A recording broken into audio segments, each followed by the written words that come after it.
So it may be time to get your money out of the banks and fast. We're in the eye of the storm, and there's a particular bank making breaking news headlines almost daily and for all the wrong reasons. And now may be a good time to tell your family to prepare for shit to hit the fan as inflation and a liquidity crisis, housing market collapse, auto industry and car repossession, bank loan default, delinquency, and bankruptcy tsunami wave is about to come crashing down on the U.S. economy and possibly the worldwide economy, with the potential to drown the middle class and lower income earners barely getting by as it is, struggling to make ends meet and living paycheck to paycheck. Most just one paycheck away from being homeless. The financial services company Wells Fargo has been ordered to pay $22 million after the Department of Labor ruled that it had retaliated against an executive who alleged financial misconduct and wire fraud by firing them. The Department of Labor said that Wells Fargo had violated whistleblower protection laws by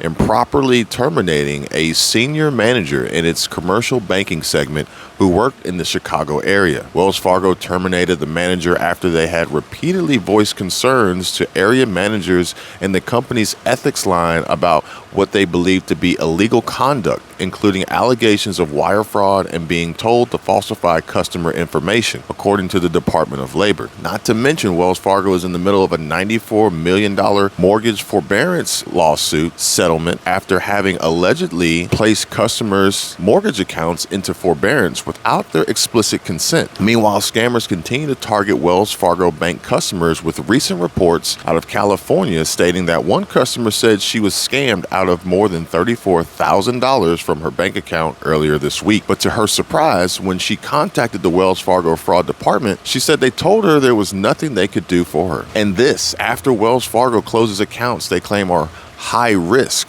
with actions alluding to the fact that members of an informal economy have in the past and can expect to more in the future experience further banking discrimination. A former Wells Fargo account holder and actress recalls the moment she found out her Wells Fargo bank account had been unexpectedly targeted and flagged a high risk. The female actress took to TikTok, going viral while doing so, and shared videos explaining the suspicious letters she received from Wells Fargo Bank and laughing at the idea that she originally thought the notice was a joke or a prank.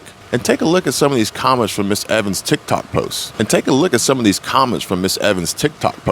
Wells Fargo is closing red hot chili pepper emoji, accountant's bank accounts. Mine got taken after 30 years of being a customer. Take a look at this one. I filed a complaint and asked for an explanation. They literally told me they don't have to give me a reason and they're just closing it. Another says, this just happened to me today. Oh, and here's a good one.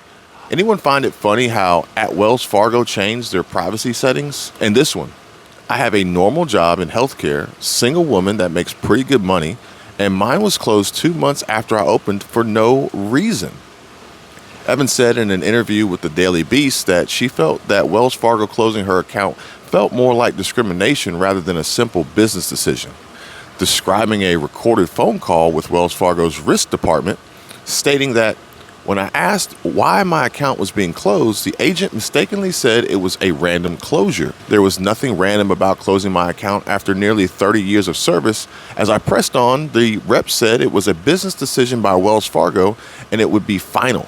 I asked to speak with a supervisor or a manager, only to be cut off and told by the agent that I could speak with a supervisor, but they would tell me the same thing. Imagine my anger and frustration. Wells Fargo refused to tell me what reason they had, and that was the end of that. Evans voiced her concern for other Wells Fargo account holders and other informal income earners, saying that in one fell swoop, a bank like Wells Fargo could identify which of their customers are involved in this type of work and remove us all. Evans is concerned that as the head of her workers union that she will be unable to find a new bank because she said all the big national banks like Bank of America, Truist, BB&T, Fifth Third, PNC, Chase will all do the same thing, and worries about others in similar industries as they will no longer have a means to get paid, pay their bills, or even buy a house without an established bank account. And this is an an example of intense and very powerful opposition preventing the possibility of an extreme wealth transfer, and they don't like it. As the economy becomes more stressful with rising inflation and price hikes everywhere you look, more and more people who have been struggling financially for years have engaged in informal economic businesses and economic business opportunities to improve their finances, provide a better life for their family, and escape from the stronghold of poverty and possibly homelessness. Data from recent surveys show that there is even a growing number on the rise of students at university struggling to pay for college and earn degrees in hopes of being more competitive in the worsening job market and building online side hustles through popular entertainment and adult education platforms to generate modest income to cover the cost of tuition, housing, food, and other necessary expenses, not to mention student loan repayment costs. And it isn't just students and struggling single parents trying to make a better way that are getting slapped in the face by these banks like Wells Fargo and their shady practices. News reports out of Jacksonville, Florida indicate that about half of all the JEA utility customers are facing disconnection as a result of non-payment to their sky-high utility bills, with some feeling as though their backs are against the wall with a struggling economy. And Goldman Sachs claims that they have data revealing household balance sheets are strong. I tend to disagree. That's not a likely case for these folks. JEA is located in Jacksonville, Florida, where they serve an estimated 478,000 electric customers. JEA was created by the city of Jacksonville to serve those who live there and in surrounding communities. Their sole business purpose is to ensure the electric, water, and sewer demands of their customers are met for both today and generations to come. And according to their website, their goal is to provide reliable service at the best value to their customers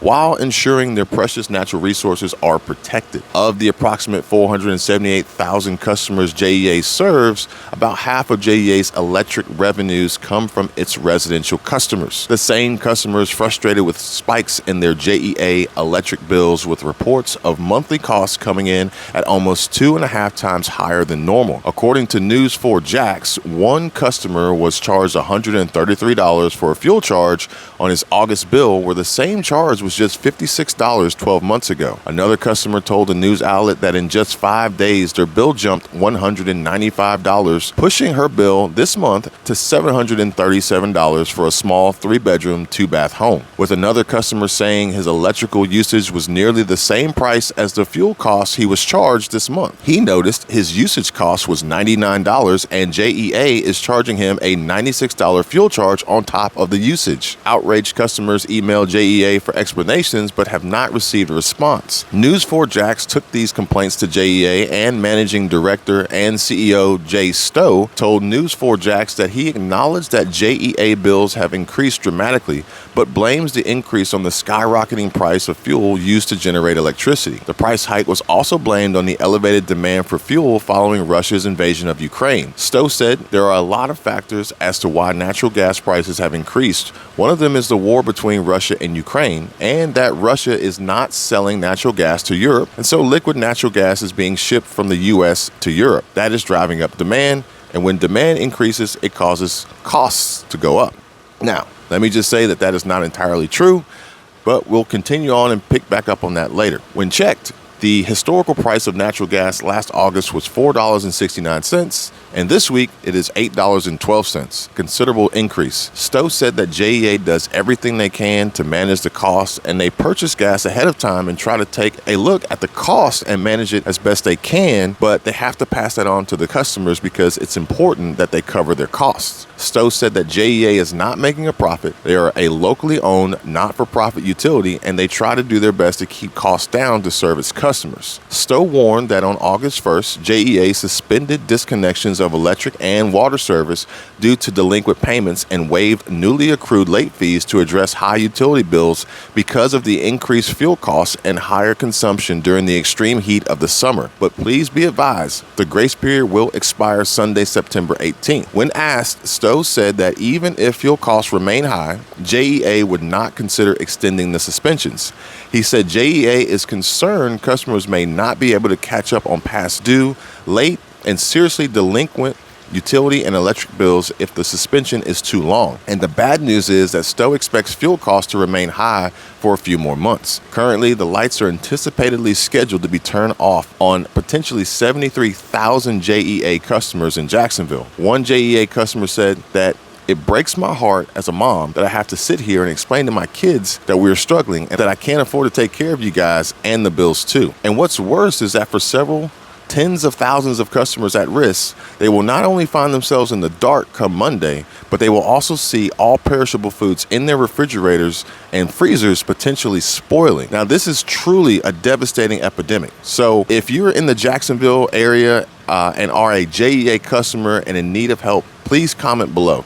And if you know of anyone who is, please share this video with them and ask them to comment below as soon as possible before Monday. My email address is in the description too, so please feel free to reach out. I would appreciate it. Thank you guys. You guys be safe, take care. I'll bring you another update real soon.